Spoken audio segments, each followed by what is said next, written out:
ஜல்லிக்கட்டுக்கு தடை. ஜல்லிக்கட்டுக்கு தடை அப்படின்றது நம்ம அனைவருக்குமே ஒரு மிகப்பெரிய வருத்தமான ஒரு விஷயம். அது நம்ம தமிழ் கலாச்சாரத்தையே ஒரு அழிவு பாதைக்கு கொண்டு போறதுக்கான ஒரு முயற்சி. அதுக்கு நம்ம போராடுறோம், அதுல வெற்றியும் பெறுவோம்.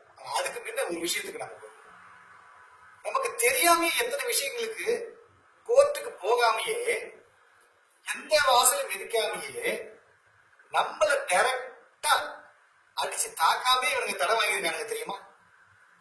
முதல்ல உங்க பேஸ்ல உப்பு இருக்கா, உங்க பேஸ்ல கறி இருக்கா, உங்க பேஸ்ல வேப்ப எண்ணெய் இருக்கா, உங்க பேஸ்ல இருக்கா, உங்க பேஸ்ல இருக்கா, இப்படின்னு கேட்டு கேட்டு கேட்டு விளம்பரப்படுத்துற அந்த நாயங்க இதே 25 வருஷத்துக்கு முன்ன பல்லு வளர்க்கறதுக்கு உப்பா, பல்லு வளர்க்கறதுக்கு கரியா, சாம்பல் தூளா, பல்லு வளர்க்கறதுக்கு வேப்ப குச்சியா, இப்படின்னு கேட்டு கேட்டு நம்ம என்னவோ தப்பு பண்றோன்ற மாதிரியே இவனுங்க வியாபாரத்தை கிரியேட் பண்ணி பேஸ்ட கொண்டு வந்து நம்ம எல்லாரையும் நம்ம கரியில இருந்து நம்மளை மறக்கடிச்சு, அந்த வேப்பங்குச்சியில இருந்து நம்மளை மறக்கடிச்சு, அந்த சாம்பல் வந்து அவ்வளவு நல்லது, சாம்பல் சத்து பல்லுக்கு அவ்வளவு சக்தி அப்படின்னு நம்ம முன்னோர்கள் நமக்கு சொல்லி கொடுத்துட்டு போனத நமக்கு தெரியாமையே அந்த ஒரு விளம்பர மாயையில நம்மளை கொண்டு போய் மொத்தமா அப்படியே இந்த குறையாட்டு கூட்டம் மாதிரி மொத்தமா அப்படியே ஒண்ணு சேர்த்து நம்மளுடைய பழக்க வழக்கங்கள்ல இருந்து டோட்டலா வெளிக்கொண்டு வந்து இவனுங்களுடைய சந்தையை நல்லா விரிவுபடுத்தி இன்னைக்கு என்ன சொல்றானுங்க, உங்க பேஸ்ல உப்பு இருக்கா, அட நாயங்களா, அதனாலதான் நாங்க பல்லு வலிக்கிட்டு இருக்கோம். உங்க பேஸ்ல வேப்பம் என்ன இருக்கா, வேப்பங்குச்சியில தானே பல்லு வலிக்கிட்டு இருந்தோம். உங்க பேஸ்ல சாம்பல் இருக்கா, சாம்பல் தானே பல்லு வலிக்கிட்டு இருந்தோம்.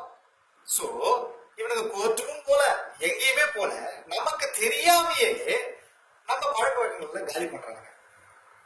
இன்னைக்கு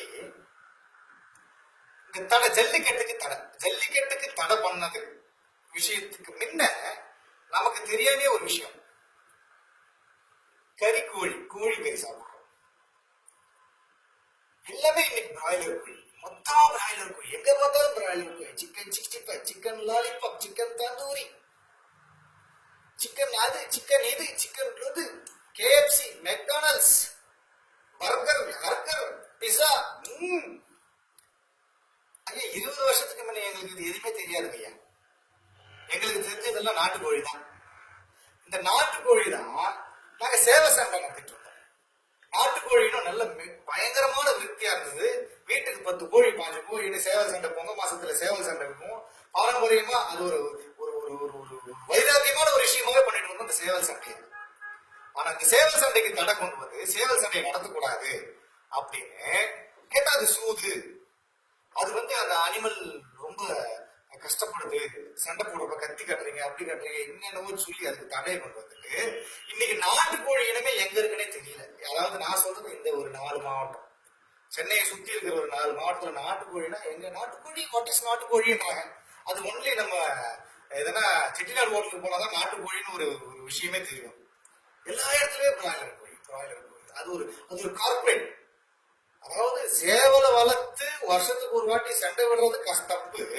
ஆனா அதே ஒரு கோழிய அது முட்டையில இருந்து குஞ்சுல இருந்து இப்படி கூட அப்படியே அசையாத அளவுக்கு அதை ஒரு காலடி கூண்டுல போட்டு ஒரு பண்ணையில நகர்த்தாம அதை வளர்த்து அது தொண்டை வரைக்கும் அதுக்கு உணவுகளை, இயற்கை உணவு கூட செயற்கை உணவுகளை செலுத்தி அதுக்கு ஸ்டெராய்டு ஊசிகளை போட்டு 25-30 நாள்ல அதை ஒரு கறிக்கோழி ஆக்கி அதை நீங்க குடும்பப்படுத்தலையா?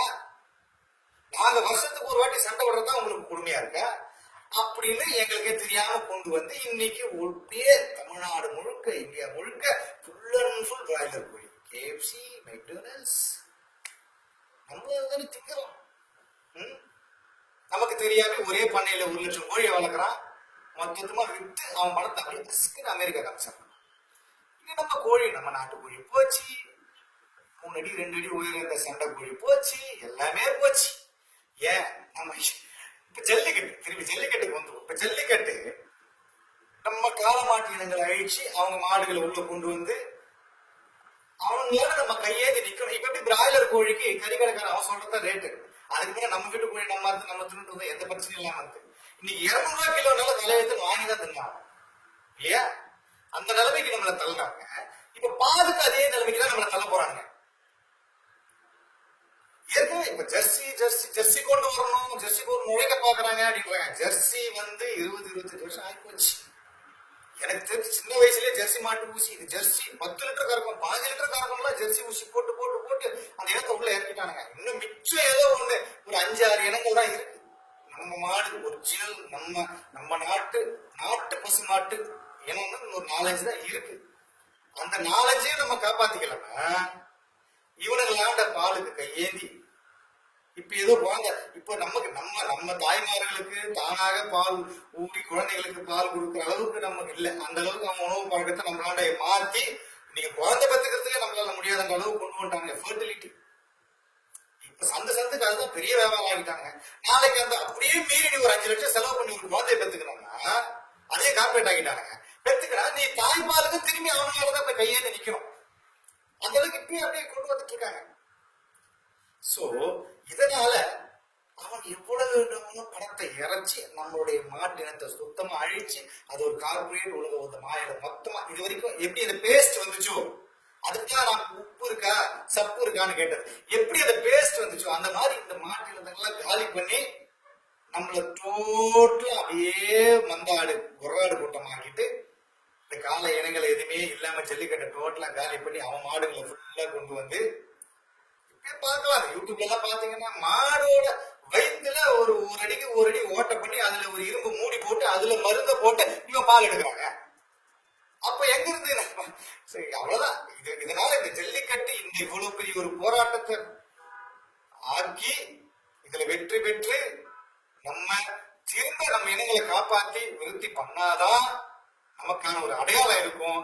அப்படின்றதால இந்த ஜல்லிக்கட்டு போராட்டத்துக்கு அனைவரும் மிக தீவிரமான ஒரு ஆதரவு கொடுத்து இந்த கார்பரேட் கம்பெனிக்கு மொத்த பெரிய கூண்டோட விரட்டி அடிக்கணும். நம்மளுடைய இனம், நம்ம கலாச்சாரம், நம்ம மொழி, வாழ்க தமிழ், வெல்க தமிழ்.